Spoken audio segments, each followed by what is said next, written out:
Human memory is malleable. We can rehearse timelines and change stories, but the satellites orbiting above us record a different kind of truth.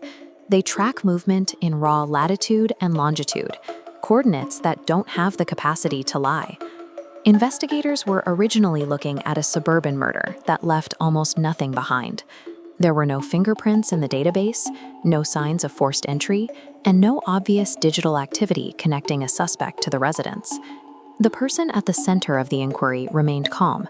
They answered every question and provided access to their devices, appearing confident in their innocence. Traditional forensics stalled because the crime scene didn't offer the usual mistakes. The lack of evidence was a result of deliberate planning. The perpetrator understood exactly how investigations worked and had engineered the scene to be a total forensic vacuum. That confidence was built on an alibi that placed the suspect at a mountain resort hundreds of miles away. According to every available record, they never left the region while the murder was occurring in the city. Friends received photos from the trip, work emails sent at consistent intervals, social media check-ins, and phone calls with family all reinforced the same story. The suspect was exactly where they claimed to be. If those records were accurate, the drive back to the city was a physical impossibility.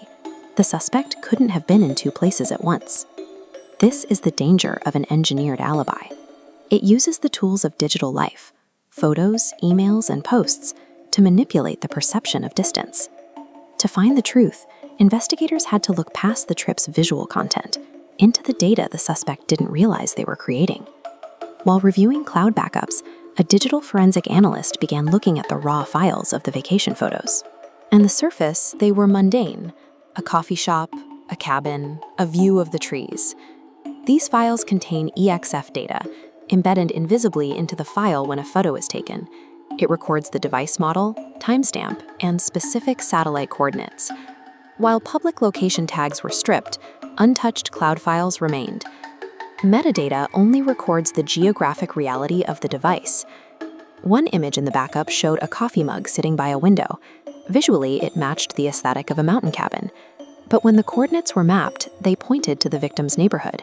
The photo itself remembered being in the city, even if the person holding the camera claimed to be hundreds of miles away. Analysts began extracting the coordinates from every photo in the cloud, looking for a path hidden beneath the vacation narrative. GPS metadata let the team reconstruct the actual route, a rapid return trip to the city and back. Along this identified path, cell tower handshakes and vehicle toll records emerged, aligning perfectly with the coordinates and confirming movement during the crime's narrow window. The deception relied on automation.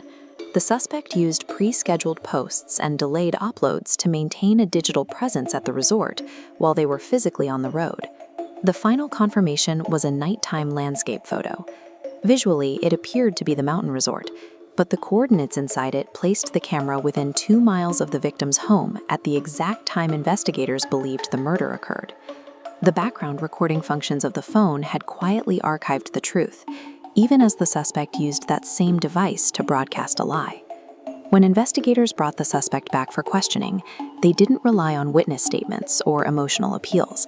They placed a satellite map on the table.